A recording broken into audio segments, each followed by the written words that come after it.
Olá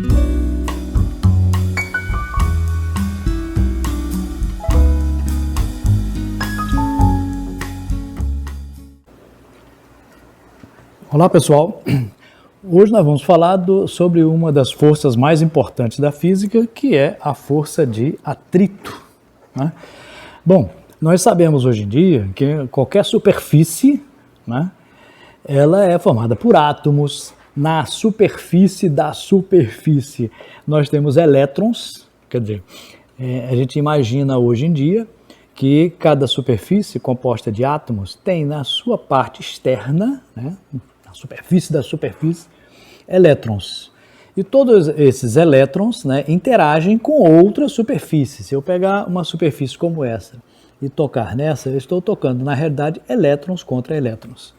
Na época de Isaac Newton, né, ninguém sabia da existência, da estrutura da matéria propriamente dita. Então imaginava-se as coisas de forma macroscópica, né? Então, por exemplo, hoje em dia nós sabemos que se empurrarmos uma superfície contra a outra, haverá uma repulsão de elétrons, né? Na mecânica clássica, né, de Newton, imaginava-se o quê? Uma ação e uma reação. Por isso que toda vez que quando você bate numa superfície qualquer, né, a minha mão também é feita na superfície de elétrons. Quando bate, há uma repulsão. Essa repulsão é a reação a ela aplicada, né? Então Isaac Newton não sabia, mas toda ação corresponde a uma reação devido à interação dos elétrons de uma com a outra. Minha mão é feita de elétrons na superfície, né? Então os corpos se interagem de maneiras bem complexas, né? Cada superfície tem uma estrutura um pouco diferente e aparece uma força que impede o movimento, que é a força de atrito. Então se eu colocar esse objeto sobre essa superfície aqui, é madeira, né? Madeira prensada, essa superfície em específica, se eu empurrar ele para. Por quê? Porque existe uma força contrária ao movimento, que é a força de atrito. E é importante, tecnicamente, né, você classificar a superfície.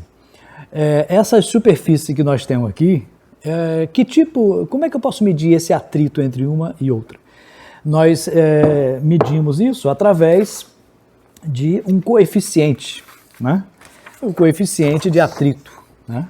Então a gente sabe que a força de atrito que impede esse movimento, né, o corpo não anda porque existe uma força segurando ele na direção contrária, é proporcional à força normal, quer dizer, a reação da superfície contra ele, para cima. Essa força normal depende do peso do corpo. Então um corpo muito pesado, você vai ter uma força de atrito para empurrar ele mais intensa, né? Bom, forças são forças. Agora, cada superfície tem uma coisa própria dela, que é esse coeficiente de atrito. A gente representa por μ. Esse Ezinho significa que é um coeficiente de atrito estático. Então, esse corpo está parado. Para ele se movimentar, ele tem que vencer essa força e ele tem uma interação própria dele, dessas duas superfícies, que nós chamamos de coeficiente de atrito, que não tem unidades, e estático. Por quê? Para tirar ele do movimento, nós temos que vencer. Então esse coeficiente é o chamado coeficiente de atrito estático. Bom, e tem o dinâmico, né? Quando ele está em movimento, a interação com os elétrons é um pouco diferente. Então esse coeficiente é chamado coeficiente de atrito cinético. Mas na prática, como é que a gente determina esse coeficiente? Se alguém pedir a você, olha, ali tem uma superfície tal, ali tem outra superfície, quanto vale o coeficiente de atrito entre elas? Então a nossa tarefinha simples hoje é a seguinte: nós vamos colocar 4 objetos sobre um plano inclinado, né? Então nós temos aqui o plano inclinado, feito de madeira, e esse plano ele já está aqui numa posição, né? Aqui nós temos um nível, né? Vemos aqui que ele está bem certinho no nível, né? A câmera também.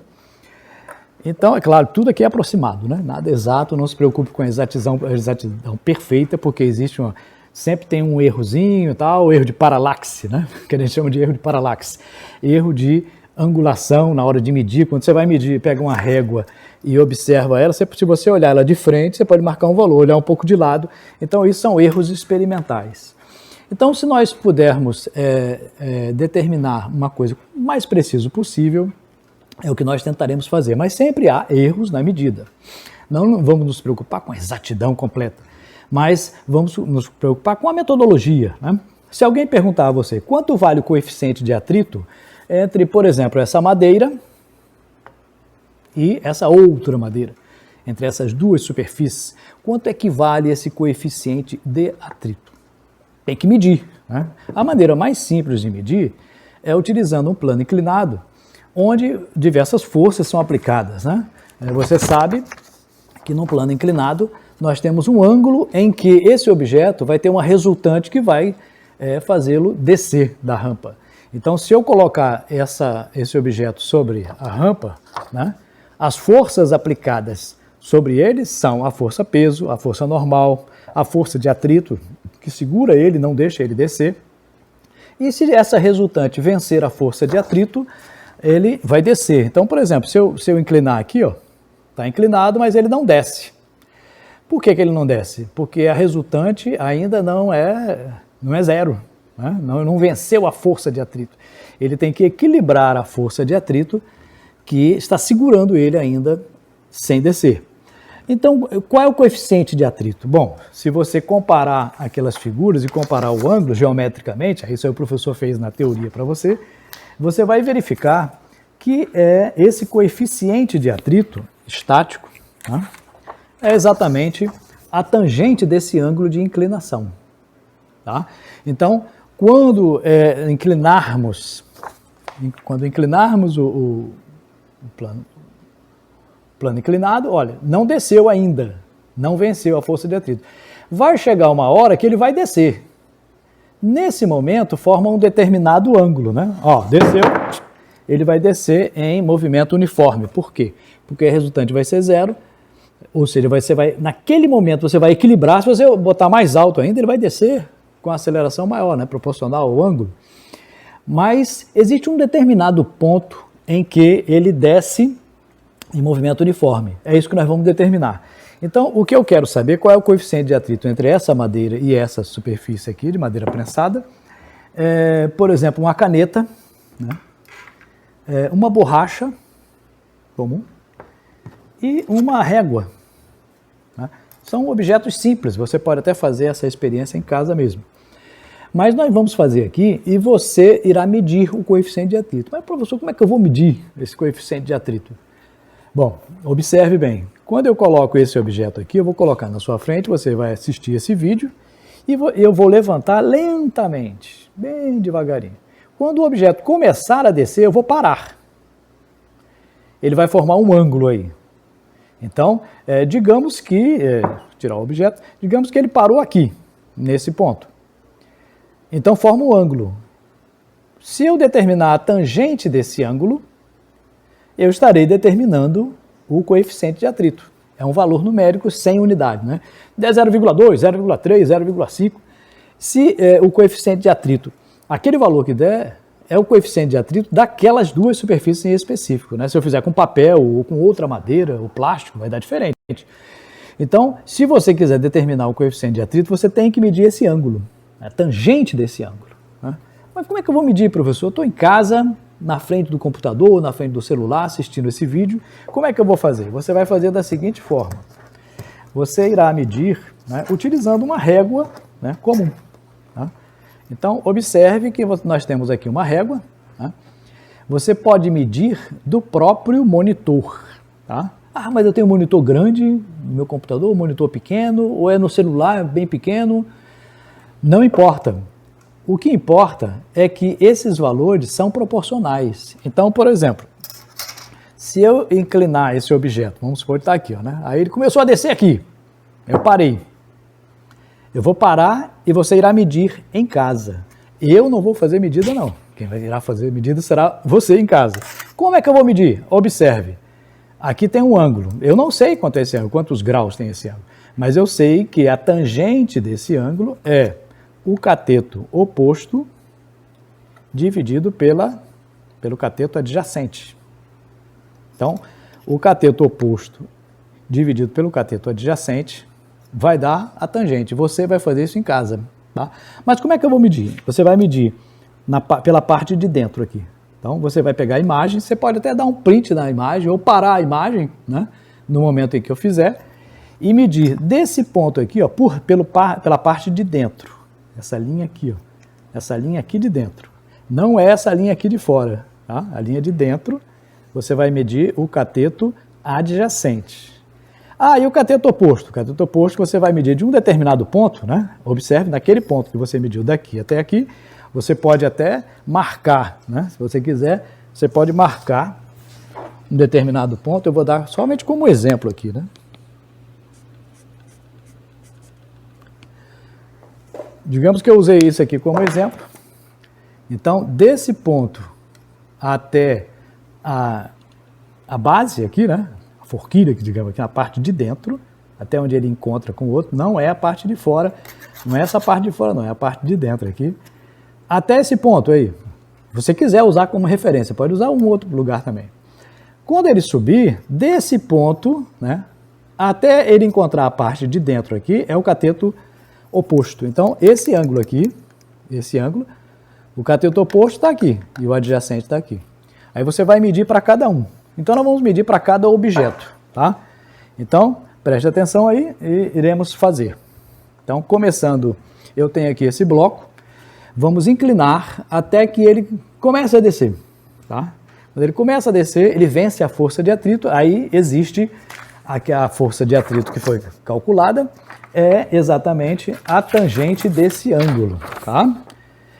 Se eu passar desse limite, o coeficiente não é a tangente do outro ângulo, não. Por quê? Eu posso subir até 90 graus. Quando chega em 90 graus, ele cai direto, né? Aceleração da gravidade. Então, não tem atrito nenhum, ele cai direto, se for 90 graus. Então, isso só vale, né, para esse determinado ponto. Então, vamos determinar, primeiro caso, esses valores vocês irão anotar e nós teremos 4 valores. O coeficiente de atrito 1, que é a madeira, esse bloco aqui de madeira. Coeficiente de atrito 2, que eu vou usar uma caneta. 3, eu vou usar uma borracha. E 4, vou usar uma régua, tá? Então, qual dessas 4 superfícies tem mais atrito com essa daqui que eu estou usando? Então, você vai fazer a avaliação técnica. Dessas 4 superfícies, qual que a sua empresa compraria para que tivesse um atrito maior, né? Isso aqui poderia ser a bota de um funcionário, ele vai escorregar muito, qual que tem mais atrito e que evita mais acidentes? Como é que eu posso determinar o atrito entre um determinado calço de um equipamento, né, que está apoiado no solo? Qual é o tipo de cerâmica que eu vou usar? Uma cerâmica que tem um coeficiente de atrito maior. Qual delas? Então você pode fazer um teste de um determinado material com uma determinada superfície. Desses 4, qual que tem maior atrito, qual que tem menor? Então a nossa tarefa é colocá-los em ordem crescente, do menor para o maior, por exemplo, tá? Então, vamos determinar a primeira determinação dessa superfície de madeira com essa daqui. Então, olha lá, vou inclinando. Quando eu parar, aí você irá medir.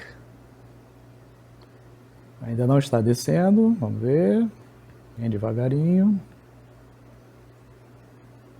Vai chegar uma hora que ele vai descer. Opa, desceu.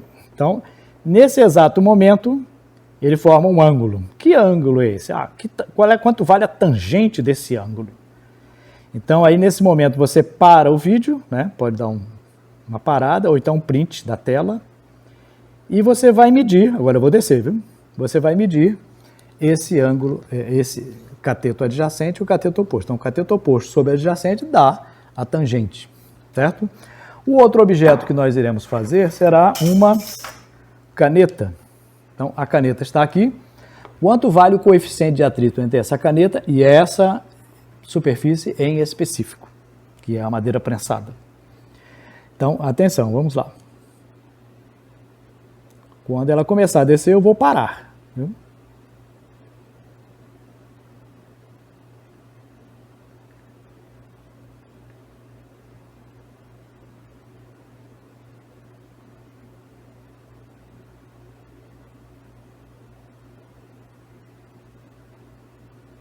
Bastante atrito.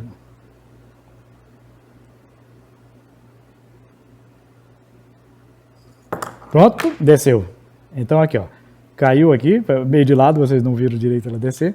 Esse ângulo aqui, aí você dá uma parada aí, a tangente desse ângulo é o coeficiente de atrito, tá? Poderia, teoricamente, determinar até pela imagem o ângulo, medir um ângulo com uma ferramenta digital. Mas você não teria nem o cateto oposto, nem o adjacente. Nós queremos esses valores, então tem que ser colocado aí. Vamos agora pegar uma régua, né? Desculpa, uma borracha. Então, colocamos agora uma borracha e vamos medir o coeficiente de atrito entre essa borracha e essa superfície. Então, atenção. Sempre existe um erro na medida, né? Eu vou avisar vocês quando chegar, porque às vezes fica um pouco longe, né? Invisível. Atenção.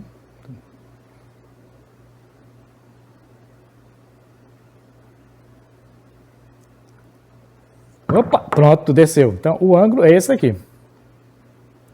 Quanto vale a tangente desse ângulo? Então, você vai medir sempre, lembre, eu vou dar uma paradinha aqui, o ângulo é esse. Sempre ocorre um errozinho, né? Pequeno, mas pode, não se preocupe com isso. Nós estamos fazendo uma medida quantitativa, mas é para escolher qual é a superfície que tem mais e menos apenas, né? Lembrando, eu vou descer agora, lembrando que você vai medir essa linha aqui com essa daqui, ó. Né? Essa daqui, não é a de cima não, nem a de trás também não, é a da frente aqui, ó. Certo? Bom, e vamos agora medir uma régua, né? Qual é o coeficiente de atrito entre uma régua, né, e essa madeira prensada. Faremos isso. Eu vou avisar vocês porque ela é meio transparente, não dá para ver direito, né? Pronto, desceu. Observe, aí eu vou dar uma paradinha, você mede, pode parar o vídeo também ou dar um print e pegar a imagem e fazer a medida. Aí muita gente vai dizer assim, ah, professor, mas na hora de medir, eu vou medir em cima da própria tela? Aqueles valores ali, não se preocupem que não precisa ser na sua régua que importa, né? O que para mim aqui é 15 centímetros, para você pode ser 10, 8, não sei, depende do tamanho da sua tela. Mas a relação entre o cateto oposto e o adjacente é a tangente, né? Então isso não vai mudar, né? Claro, tem um errozinho meu na hora de fazer, tem um erro seu na hora de medida, mas com esses valores é suficiente você saber dessas 4 superfícies, né? Que são a madeira, 4 objetos, a madeira, caneta, borracha e a régua plástica, né? Vão ter 4 coeficientes de atrito, então você vai anotar eles lá, olhando assim, ó, esse aqui é 0,4, esse é 0,3, 0,7, 0,8, será que é 1, tanto? Você vai poder comparar e ver qual que tem mais atrito e qual que tem menos atrito. E no futuro discutir também, né, quando você estiver trabalhando profissionalmente, cientificamente provar, né, que aquele objeto e aquela superfície tem um coeficiente de atrito maior do que aquela outra que estão querendo colocar. Então, essa visão técnica é que você tem que ter. Para isso, você tem que fazer um relatório, né? Não esqueça, qual é o nosso objetivo nessa experiência? Verificar qual das superfícies possui mais atrito e qual que possui menos atrito em relação a uma padrão, que no caso é essa aqui.